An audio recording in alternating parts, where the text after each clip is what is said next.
নামাজ, রোজা, দান। দেখ, নামাজ, রোজা, দানের চেয়েও বড় কোনো শ্রেষ্ঠ ইবাদতের কথা আমি কি তোমাদের বলবো না?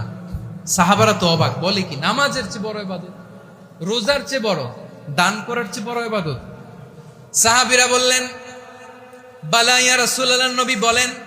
বিশ্বনবী বললেন, নামাজের চেয়েও বড়, রোজার চেয়েও বড়, যাকাতের চেয়েও বড়, সাদাকার চেয়েও বড় একটা ইবাদত আছে, আমি কি তোমাদের বলবো না? সাহাবারা বললেন, ইয়া রাসূলুল্লাহ, বালা, অবশ্যই বলবেন, সেটা কি? বিশ্বনবী বললেন, ইসলাহু যাতিল বাইন। দুইজন যখন ঝগড়া লেগেছে, তোমার দুই ভাই যখন ঝগড়া লেগেছে, এই দুইজনের মধ্যে বিরোধ মিটিয়ে মীমাংসা করে দেয়া হচ্ছে সবচাইতে সেরা কাজ।